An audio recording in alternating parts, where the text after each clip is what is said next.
What's going down YouTube? Jared, RedRacer video. Thanks for joining me for another one today. Today's video, guys, is kind of a spin-off. If you guys follow the channel, my last video was about turbochargers versus superchargers. I've kind of had a response. I've had a few people reach out to me through social media and ask questions just about the turbo setup, what made us finally go turbo. And I kind of wanted to get into that a little bit more today. So today's video is not just turbos and why we went turbos, but a little more of the ins and the outs of the turbos. Why we picked turbos in the first place, which turbos we picked and why, and how you can most efficiently set your car up on turbos. Because there are a lot of the downsides of turbos that I think you can avoid by effectively planning out what you're planning to do with your setup. So today's video is just that. Turbos, why we did it, how you do it, why should you do it, and we're gonna jump into that right about meow.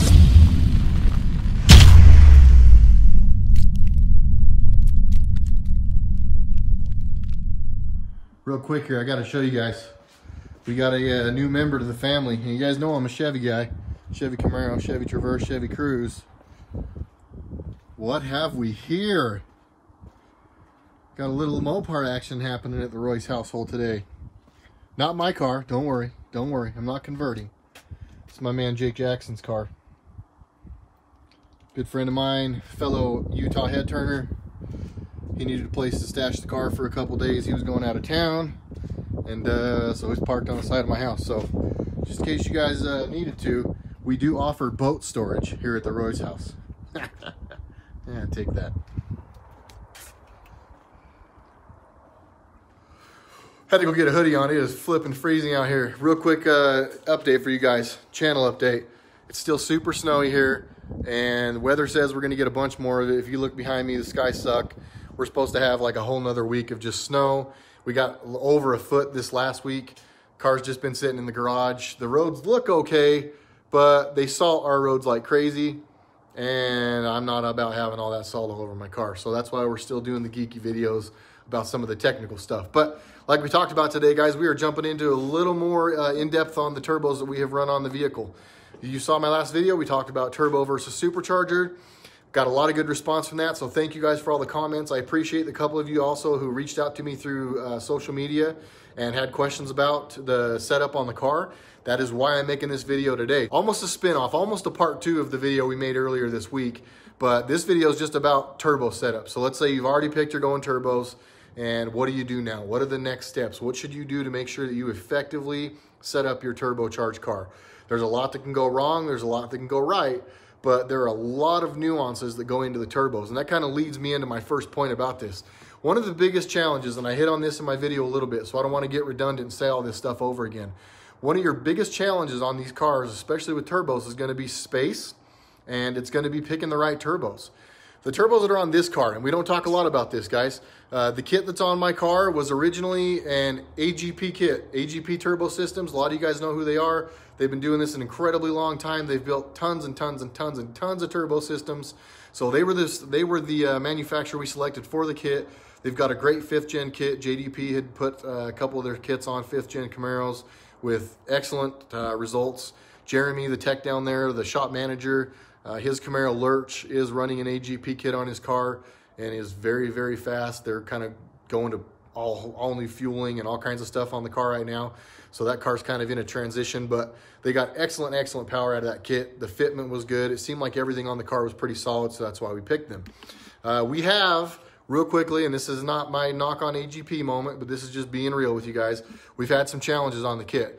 Most coming by way of just space constraints on the car. These 6th gen Camaros have no room for anything, and it's really, really hard to fit stuff, and it's hard to keep stuff from rubbing, and it's hard to keep stuff from causing a bunch of problems. So we are, you know, a number of letdowns into this process to where I feel like, you know, and be honest with you, we still have one more change to make. We've got to take a turbo off, cut the end of it off, weld on a metal coupler, because right now it's got a silicone coupler, but we don't have any faith will stay alive where it's at next to all the heat and stuff.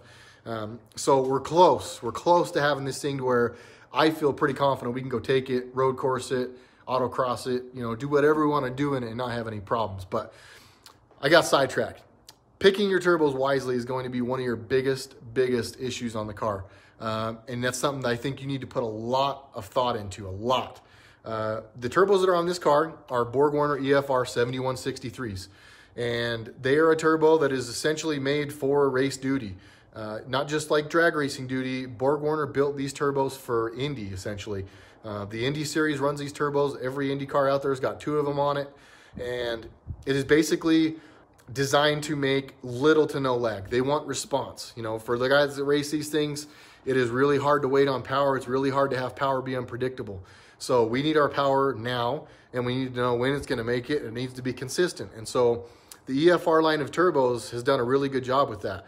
We have the B1 series on our car. It's the EFR 7163. That is a B1. The B1 and B2 are their 2 different frame sizes. B2 obviously being bigger. Mine is of the B1 series. That is this turbo, or the turbos that are on this car are effectively the highest horsepower B1 turbos that BorgWarner makes.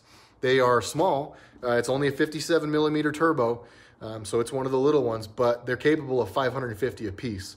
So this car could make 1100 wheel. I probably will never turn it up to that point. So, you know, for us to be at 950, 1000 wheel, we're right about, you know, where those turbos are going to start tapping out anyway, but we get all the perks that the EFR brings us. Not only are these turbos amazing for what we do because they are small. Small is good. Real quick, for those that don't know, it's good because they're small, because they spool fast. You want turbo now. I don't want lag. I want for me to go into throttle, and I want the boost there. The EFRs are amazing for that reason, because they are a smaller turbo. There's a few other things that EFR or that BorgWarner has done with these turbos that makes these turbos amazing for this car and for this setup as well. These are, they call it a titanium carbide, or titanium aluminide. They call it a gamma TI or a gamma TI turbine wheel.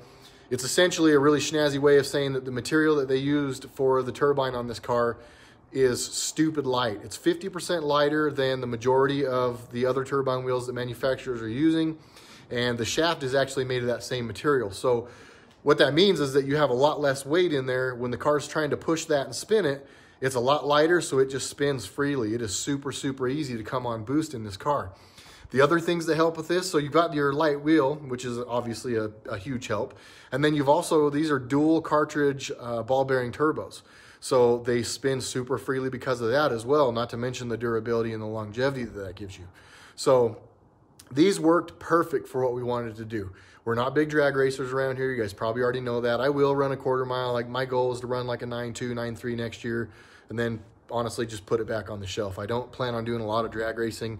That's just not where I get my biggest joy.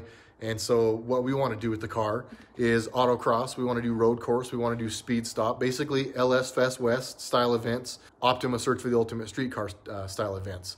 We do a lot of local autocrossing. My plan is to run just about every autocross event that we have here next year, because I really, really need seat time and I need to get better. I'm like the guy with the fastest car that is the crappiest driver, is basically the way it is. I'm not saying that I have the best car. I'm not saying that I'm the worst driver, but pretty close to both of those things. So it's been, you know, every time I go out to one of these events, I get to eat a big old piece of humble pie, because I go out with this car that I just can't, you know, put in the winner's circle anywhere. So we've definitely got to make that improvement, but I get sidetracked. That's kind of one of my characteristics. You guys know me by now, but so that's what we do with the car. It's autocross, speed stop, road course, and for what we do, we don't want lag. We want power. We want power now. I want a smooth, broad torque curve, and these turbos gave us that. These turbos work perfectly for that.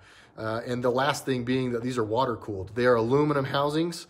So the turbine portion of it is actually stainless steel. So it's lighter, it's thinner than it would be if it were other materials, and it's super corrosion resistant. But then your other part of the housing is aluminum. So the part of the housing that's aluminum is actually water cooled. So it's got coolant running through these turbos, which is pretty sweet. There's a lot of tech in these turbos. These are not, you know, your old, you know, just air in, air out turbos with all kinds of stuff. I mean, these are incredibly, incredibly advanced turbos. And that is why AGP picked these turbos. AGP, I cannot thank you enough for the turbo selection, because the turbo selection on this car has been exactly what I wanted. We have a PD blower cam in this car.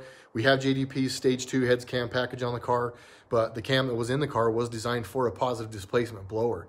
So we were looking for excellent mid and low range, as well as letting it breathe on the top. And these turbos give us that. You know, is this cam perfectly suited for these turbos? Probably not. But with the torque curve and with the horsepower and everything we've made, I have not one complaint. It does exactly what we need it to do. and the turbos reacted incredibly well with that cam, just by way of them being small, them being light, and them being super advanced, and just making all of the boost right now.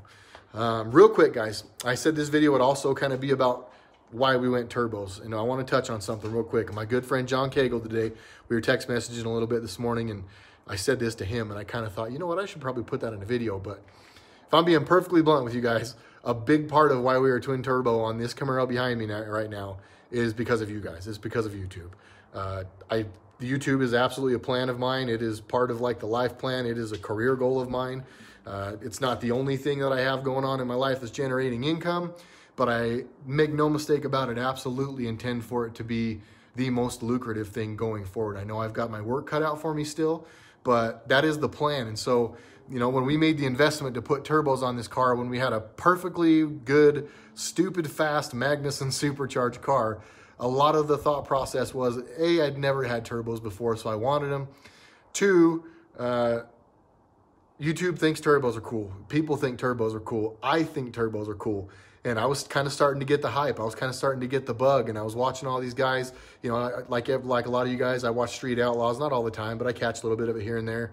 It just seems like the fastest, most competitive cars are going to turbos. And just knowing what I wanted to do with this car and knowing what I could do with this car with the right set of turbos and things, we ultimately made the decision that, you know, why go twin turbos? Because YouTube. It's fun. It's fun for you guys. It's fun for me.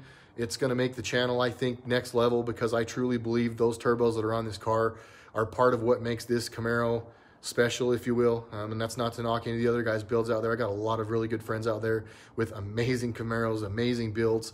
But this kind of transitions me into my next thing. And it's that, you know, we wanted to build this car for us. We want this car to do what we want this car to do. A lot of guys are going Hellion twin turbos so they can put big old turbos under the engine bay. It looks cool, bigger turbos, yada, yada, yada. It's not what we're after. We're not necessarily after like flashy. I need this car to do well, and I need this car obviously to draw a crowd. The channel's not going to grow if the car's not cool and doesn't have cool tech on it. But I also need this car to perform. I don't just want a car that looks cool, sounds cool, runs a quarter mile. And again, I'm not knocking anybody who loves quarter mile racing. I get it. It's in your blood. You guys have always been drag racers. I get it. But man, ever since I started autocrossing and road racing and doing all those kind of things, I just find myself less and less inclined to do any drag racing. So for me, I needed small turbos. I needed power now. I needed the weight down low. I needed the weight in the back. That's why we're bottom out, and that's why we've done everything we've done. So should you guys twin turbo your car, or should you guys make the switch to turbos? I can't answer that for you. I really can't. You know, it really would depend on what your goals for the car are. In my time at JDP, and I'm still affiliated, I still do some sell stuff with them, and I can still help you guys obviously going forward. So anybody who wants to do stuff to your cars or has questions, please get a hold of me. I can help you guys with that. I can get things set up for you with JDP and get things rocking so that you have also one of the baddest 6th-gen Camaros on the planet, or Corvette, or truck, or Cadillac, or whatever it is. But in my time at JDP and in talking with people, one of the biggest things we try to spend time on is, what are you doing with the car? I mean, that's always the first question. Okay, what are the goals? On all the Camaro forums on Facebook, on the Camaro forums online, you know, you get that question all the time. Like, what should I do to my car? What's the first thing I should do to my car? That's a horrible question to ask somebody, because you're going to get a whole bunch of people with opinions is pretty much how that's going to work out. I say that to get into this. It really depends on you, your desires, what you want out of the car, what you can honestly afford to have the car do, because these cars do create some headaches for you sometimes. And you got to keep that in mind. But you've really got to do some soul searching to decide what exactly you want from this car. These are big investments, and going to twin turbos is not cheap. I think this kit from AGP is like $8,500. And I don't know if that includes the turbos we went with. It might be a little more than that, but and pricing obviously could have changed between now and then and whatever. But essentially, there's a lot of money that's going to go into this project, and you guys are going to have a lot of stuff you're going to have to tackle along the way. And there's a lot of things you're going to need to fortify before you start pushing as hard as we're pushing. But should you guys go turbos? I can't answer that for you. I can't. I'm going to say yes. I mean, I love that I have turbos on the car. Spirit is full disclosure. I told John Cagle this morning through text message that, you know, until this summer's under our belt and we get this thing ironed out and can go and, you know, start and finish a bunch of events and really get this car going, I can't say that I'm super happy with my decision to go turbos, because the car was so amazing on the Maggie. With what little bit I have experienced and with the power I've experienced and the sounds that come with it,